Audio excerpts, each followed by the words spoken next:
What if Anakin Skywalker killed Darth Sidious after Order 66? Alright, here we go. Anakin was kneeling in the Jedi Temple as his new master walked up to him. Sidious marveled at the death and destruction surrounding him. Anakin had perfectly executed Order 66 in the temple, and he felt Anakin in the Force, surrounded by the dark side. He had to be. Sidious knew if his young apprentice let any of the light in, he would break down. And this is how it feels to be Anakin Skywalker in this very moment. You've just betrayed everything you've ever known. And for what?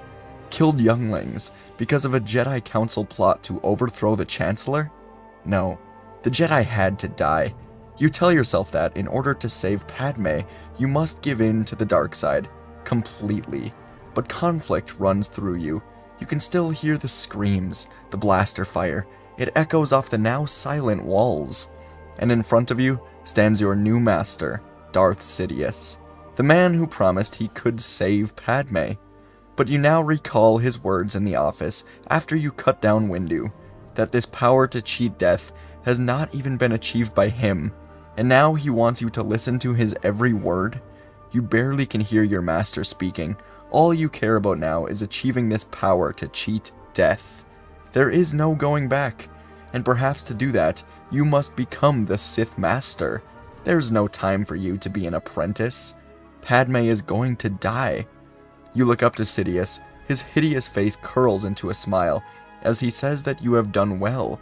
He tells you that he will now go to the Senate and form his new empire. Your very existence burns with the need for more power, more darkness, more fury, and in one moment of what you believe to be clarity, you grab your lightsaber, igniting it through his chest and out the back of your master. This is for the war, for the attempts on Padme's life. This is what Palpatine deserves. The look in his eyes is one of shock, surprise, anger, and even a bit of amusement. And he's dead, just like that. And now, you look out past the Jedi Temple stairs, into the Coruscant night. You've brought balance. You're fulfilling your destiny. You are Darth Vader. That is how it feels to be Anakin Skywalker. Padme Amidala was alone, crying in her apartment, when C-3PO informed her of a visitor. It was Anakin, and Padme ran to him. Something was different, yet very similar. He was exuding both extreme confidence and seemed one moment away from collapsing. Padme asked what was going on, why the temple was on fire. All of this had happened so fast, and the two of them sat down now as Anakin explained everything. Anakin said he was meeting alone with the Chancellor when he exposed a great secret of the Jedi Council and the Chancellor's office. Anakin said that Palpatine revealed to him that the Council was working with the Chancellor, that they were working together to prolong this war with the goal of the Jedi Order completely taking over the Senate. Padme, of course, could not believe this. Why would Palpatine be in a deep conspiracy with the Jedi? This made no sense. But Anakin said he thought the same thing, and he wouldn't have believed it if he didn't see it with his own eyes. Anakin pulled out Palpatine's lightsaber, telling Padme now that the Chancellor attacked him when he refused to be part of this conspiracy. Anakin told Padme that this whole time, Palpatine was a Jedi. This, of course, was a lie, but after killing Palpatine, Anakin needed to come up with something, and Anakin knew that most of the people in the galaxy had no clue what a Sith was. Anyone wielding a lightsaber is a Jedi, and so Anakin would use Palpatine's lightsaber to convince everyone that the Chancellor and the Jedi planned to take over. And he wasn't completely telling a lie. From Anakin's point of view, the Chancellor and the Jedi both did want to take over, just not together. And so Anakin told Padme that he acted in a way that he thought best served the Republic, in a way that would end the war. Anakin said he told the 501st Legion and the rest of the clones across the galaxy of this plot, and the clones did what had to be done: eliminate this threat, end the war. Padme couldn't believe it. She asked what about the Separatists, and Anakin informed her that Dooku was dead, Grievous was dead, and he dispatched 2 Republic cruisers of clones to Mustafar to deal with these Separatist leaders. The clones were taking care of the Separatist leaders, deactivating the droid army. It was over. Anakin told Padme that they won the war. Padme was afraid. She couldn't believe it. Most of the Jedi she knew were not only great people, but also great friends. How could they betray the Republic like this? How could they orchestrate a war like this? Master Yoda, Obi-Wan, Ahsoka, were they all in on this? And Anakin spoke to her again, saying they must go to the Senate, inform the Senate of these events, inform them the war is over, inform them the Chancellor and the Jedi are gone. And Anakin had a bit of a crazed look in his eye as he told Padme that she can take over the Senate. Padme was fighting with her doubts and her love for Anakin, trying to find out which would come out on top. It was clear that he was going through a lot. The order he grew up in and his greatest mentor, the Chancellor, both betrayed everything that Anakin knew. And Anakin had acted. He'd ended the war. And so together, he and Padme traveled together to the Senate building, where Padme called an emergency meeting. Yoda, Obi-Wan, and Bail Organa entered the Coruscant atmosphere. Bail was informed that a mandatory Senate meeting was taking place, and his presence was required.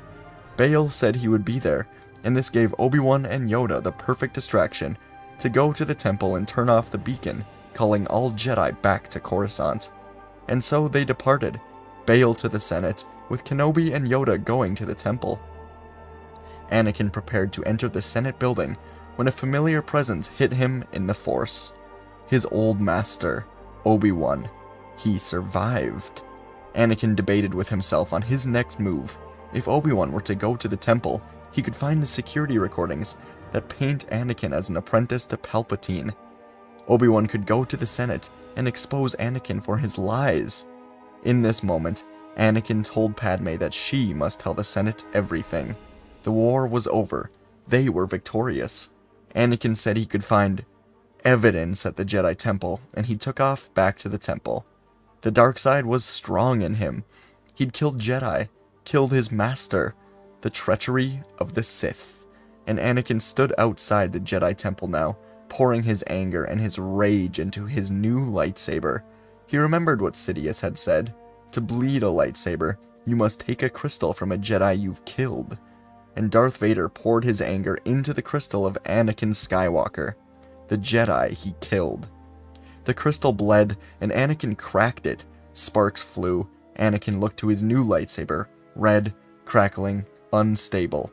He was a Sith master.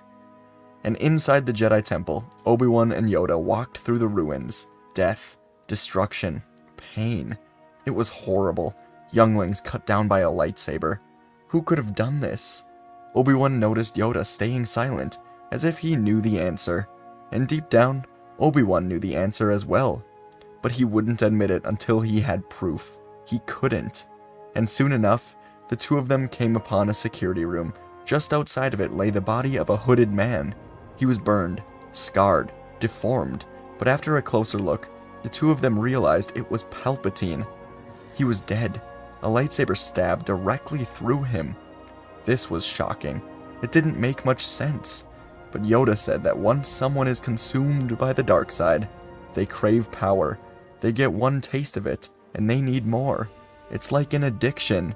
And Yoda said it appears Palpatine's apprentice could not resist the power. Obi-Wan couldn't take it any longer, running over to the security holograms.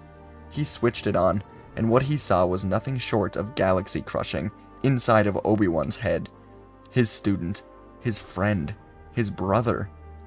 He watched his student slaughter Jedi, and Obi-Wan skipped ahead to see Anakin kneeling in front of Sidious. And after a moment, he watched Anakin stab Sidious, killing him. Obi-Wan fell to his knees, saying, "Anakin, how could you?" knowing he was consumed by the darkness. And Obi-Wan heard a chilling voice come from the doorway. It was him, and in a voice that barely sounded like Anakin anymore, he said, "Anakin is gone," igniting his lightsaber to reveal the new, crackling red. The Jedi Temple lay in ruins, the once hallowed halls now echoing with the haunted silence of betrayal. Anakin Skywalker, now Darth Vader, strode through the charred remains of the sacred place, his red lightsaber casting an ominous glow on the walls. Jedi Masters Yoda and Kenobi knew now that Anakin must be stopped. He killed the Jedi, killed his own master. He was becoming beyond powerful in the dark. With tears in his eyes, Obi-Wan ignited his lightsaber, along with Yoda. The Jedi awaited him, their lightsabers ignited, ready for this inevitable confrontation. As Darth Vader approached, the tension in the air was palpable. The clash of the weight of their history, the bond of mentorship, all converging in this very moment, and Anakin, consumed by the darkness, spoke with a voice filled with evil. "You should not have come, old friends," he said. "Your time has passed." Yoda's response was measured and wise per usual. "A dark path you have chosen, Anakin. Stop you, we must." And with a swift flick of his wrist, Anakin lunged at his former mentors. The battle was fierce and relentless, a clash of light and shadows in the ruined temple. Yoda moved with astonishing agility, leaping, somersaulting through the air, evading Anakin's strikes with ease. His lightsaber moved in a blur, parrying every attack, launching counterattacks that forced the Sith to retreat. Obi-Wan maintained an excellent defense. He deflected Anakin's blows, waiting for the perfect opportunity to strike back. The two former friends clashed, their lightsabers crackling with the energy of the Force. It was clear Anakin had changed. He was arrogant, he thought himself all-powerful, and as the duel raged on, Anakin's anger and frustration grew. He unleashed powerful bursts of the dark side of the Force, causing the temple's debris to tremble and fall. Yoda and Obi-Wan, however, understood that Anakin didn't know yet how to truly wield this new power. He only knew he had the power. Yoda and Obi-Wan were far more balanced and composed, even with these revelations. Obi-Wan finally ended up seeing an opening, a momentary lapse in Anakin's defenses. With a swift strike, he disarmed his former apprentice, sending Anakin's red lightsaber flying across the room. Yoda reached out with the Force to knock Anakin to the ground. Anakin was thrown into a pillar, now lay beside a group of Jedi he'd slaughtered earlier. He could not become like them, but the two Jedi Masters approached him. Anakin, vulnerable and defeated, looked into the eyes of his former mentors. There was a flicker of conflict in his eyes, a glimmer of the man he once was, buried beneath layers of darkness. And for a moment, it seemed as if Anakin might ask for mercy, for help. But the darkness that consumed him was far too strong. With a final, anguished cry, Anakin lifted his hands, grabbing any bit of the temple that he could, throwing it down at the Jedi. Yoda grabbed hold of the debris, and Anakin took off to the door. He was trying to get back to the Senate, to Padme, to blame these Jedi for everything.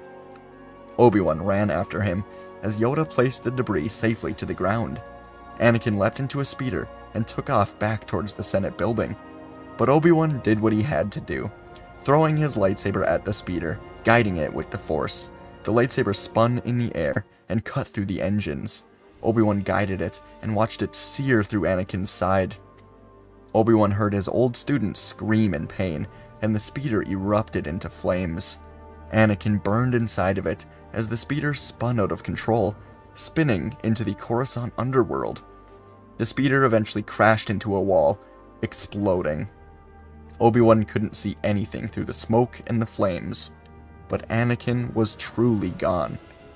In his arrogance, his blindness to the dark side, Anakin thought he could take on the Grand Master and a Council Master. The dark side had consumed him, and Anakin had been destroyed long before the explosion in the speeder, far into the underworld. Obi-Wan would never be the same. He just destroyed his student, but his duty remained to the Jedi Order. Obi-Wan went with Yoda as they retrieved the security footage. There was no one to stop them from restoring peace in the right way. And Padme Amidala sat in her Senate pod. She was unsure of what to do. Did she believe Anakin? She truly did not know. That look in his eyes, it frightened her, and as the meeting was about to begin, Jedi Masters Yoda and Obi-Wan came in behind her. They brought security footage from the temple, and soon the meeting began, and Padme knew for certain now that Anakin was lying. She presented the footage to the Senate, and the security footage showed Chancellor Palpatine calling Anakin his new apprentice, followed by Anakin killing Palpatine. It was graphic, but necessary for the Senate to see. Obi-Wan followed the recordings by talking, giving the Senate context to what this was. Palpatine was no Jedi. In fact, he was quite the opposite. Similar to Count Dooku, Palpatine was a Sith Lord. He wanted control, and it turns out he orchestrated this war to turn the Republic into his empire. The Senate was in shock, but there was a clear void in power. Most of them just wanted stability. So when Bail Organa nominated Padme to be interim chancellor, no one opposed it. The Republic was soon reorganized to better suit a peaceful galaxy, with Padme Amidala at the center of it. She was heartbroken over the loss and betrayal of Anakin, but she kept herself busy with running the Republic with Bail Organa at her side. She went on to safely birth her children, Luke and Leia. Grand Master Yoda went into a temporary exile to learn more about the Force, understand what went wrong. Obi-Wan eventually would find Ahsoka, and they would hang around with Padme to support her and help with the children.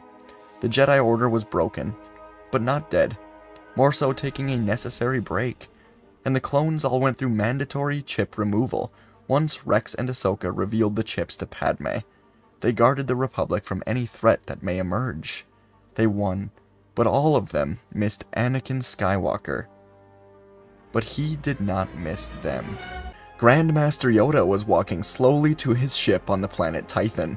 It has been 10 years since his exile after the fall of Anakin Skywalker and the Jedi Order.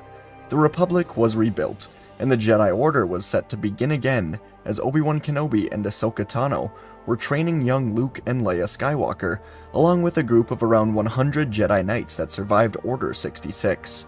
Yoda kept in contact with them, and after 10 years, he was making his way back to Coruscant, to the nearly rebuilt Jedi Temple. He was finally at peace, and ready to resume his role as a guide this time. And as his ship came into view, Yoda could feel everything around him go cold. Yoda looked around as plants died, trees immediately lost their leaves, the sky became dark, and a storm seemed to surround the area where Yoda was standing. After 10 years in exile, Yoda felt like it was all for nothing in this very moment. He ignited his lightsaber for what could be the first fight since the duel with Anakin, and quickly Yoda felt his throat tighten. He grabbed at it, and then his lightsaber went flying out of his hand as his wrist was snapped. Whoever this was, they were beyond powerful. Yoda felt himself lift into the air. He was older, weaker than 10 years ago, and Yoda watched as a ghost emerged from the shadows, or at least what Yoda thought should be a ghost. It was someone Yoda thought long dead. Anakin Skywalker emerged from the shadows, eyes yellow, red lightsaber crackling, burn marks covered him, and he wore a breathing respirator over his nose and his mouth. Anakin walked up to Yoda, and Yoda knew now why he didn't recognize Anakin in the Force. He truly was gone, except for maybe just a spark far below everything. This was only the Sith Lord now that had taken over Anakin, and the Sith Lord spoke in a menacing, nearly mechanical voice, saying, "At last I reveal myself to the Jedi. At last I have my revenge." Yoda went for a Force push, but the red lightsaber went right through his chest, and Anakin crushed Yoda with the Force. He slammed him to the ground, dead, once and for all. Anakin picked up his green little lightsaber and put it on his belt. The Jedi would pay for taking everything from him. For 10 years, he has worked in the shadows for this moment. And now, Anakin remembered those 10 years. He remembered waking up on Coruscant, the dirty, decaying underworld of Coruscant. He had woken up behind a small restaurant with a four-armed basilisk man looking down on him. He was a chef of some kind, and he told Anakin that he dragged his body over here after finding it in a burning speeder. In that moment, all of the rage came back to Anakin after he remembered. Yoda, Obi-Wan, they threw him down here. Anakin managed to thank the man and stumbled to a HoloNet broadcast. Chancellor Padme Amidala was being sworn in after the revelation of Palpatine working with Skywalker to take down the Jedi. Anakin slammed the broadcast with his fist and fell to his knees. He was lightheaded, burned, broken. He should be dead, but here he was, alive, and he promised himself that day that he would have his revenge, the revenge of the Sith. Anakin eventually got off-world of Coruscant. He couldn't stand the place. If anyone recognized him, he would be killed or arrested, and that included Padme, Obi-Wan, Ahsoka, and his 2 children. Luckily, Anakin had the advantage of being presumed dead, and eventually Anakin got off-world, flying into wild space in the unknown regions.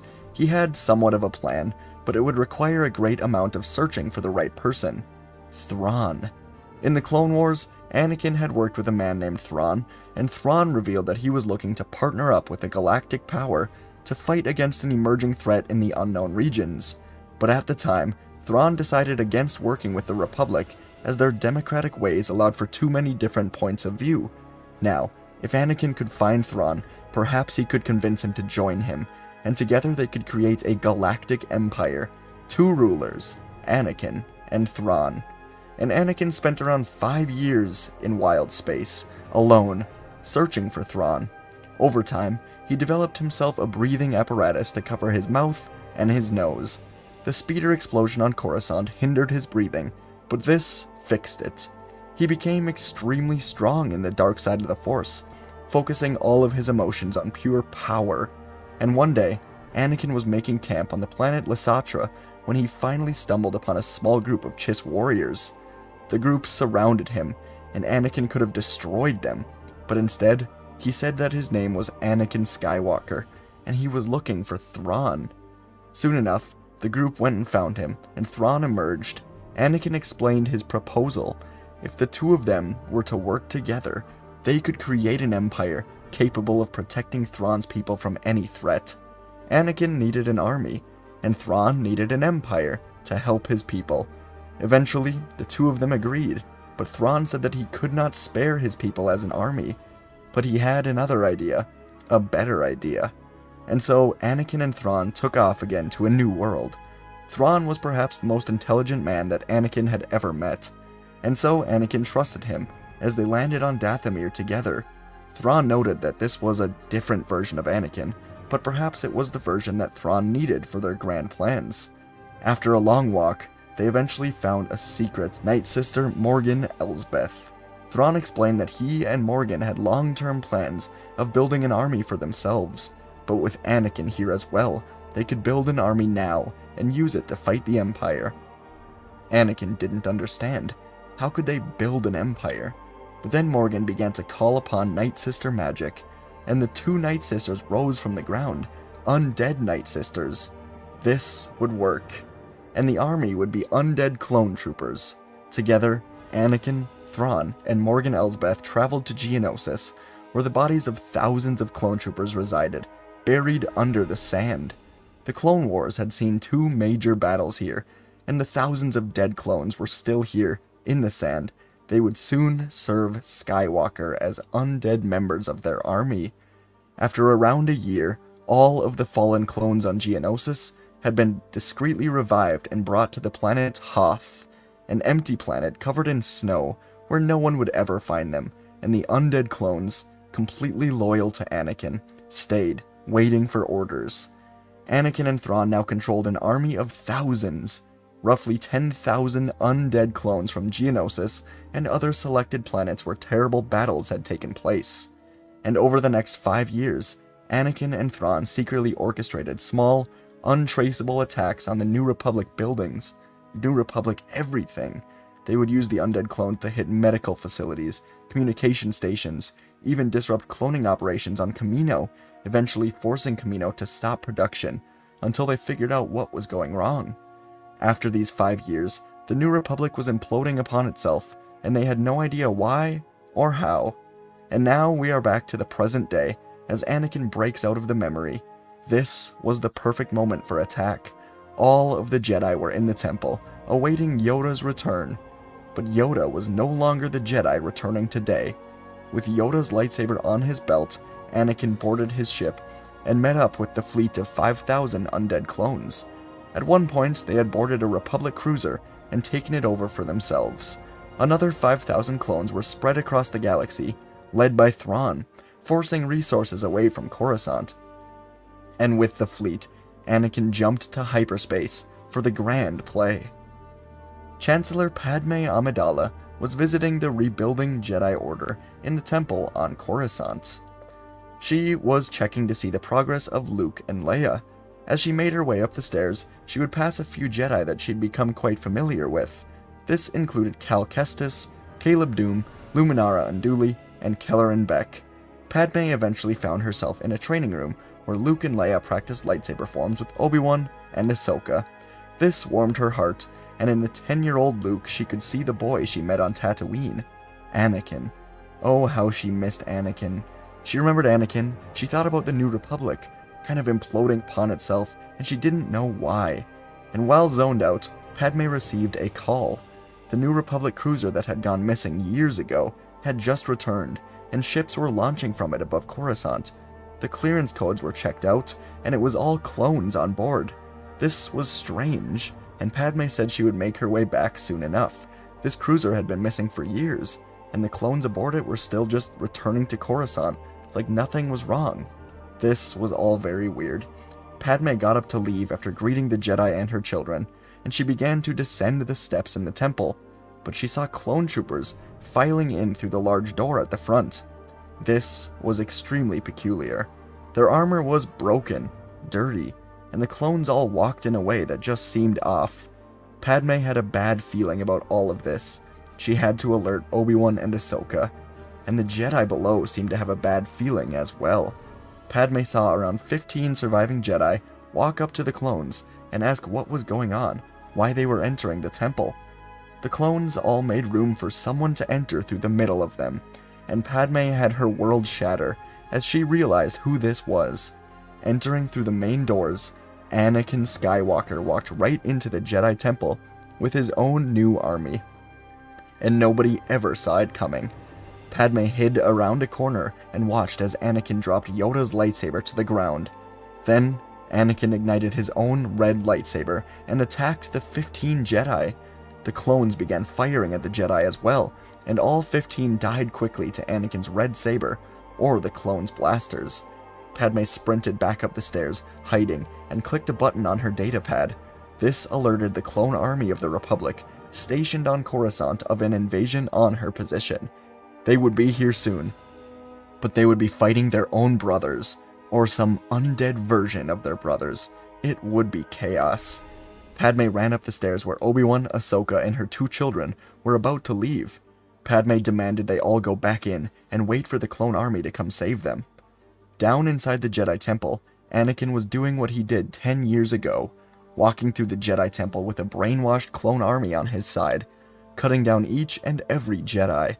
Over the years, around 100 Jedi had been recruited back into the Order, and every single one of them was here, as they were awaiting the return of Grand Master Yoda. He would never come. Instead, Anakin had returned, and Anakin made his way through the temple. He knew that Obi-Wan, Ahsoka, his children had to be here. He would find them. He would let his children become his apprentices once Kenobi and Ahsoka were gone. Anakin cut down 3 more Jedi as he felt something in the Force. Through another door in front of him, clones poured into the fight, but these were not his undead clones. They were the real ones, here to fight for the Republic, and they charged into battle. Anakin jumped up onto a set of stairs as he watched the undead clones run into battle with the real clones. It was pure chaos, and Anakin moved up the stairs, letting them fight it out. Eventually, Anakin came upon a training room door, and he could feel familiar presences inside of it. Anakin entered to find Obi-Wan and Ahsoka alone. For the last 10 years, Anakin's former master and apprentice had become the 2 strongest Jedi in the rebuilding Order.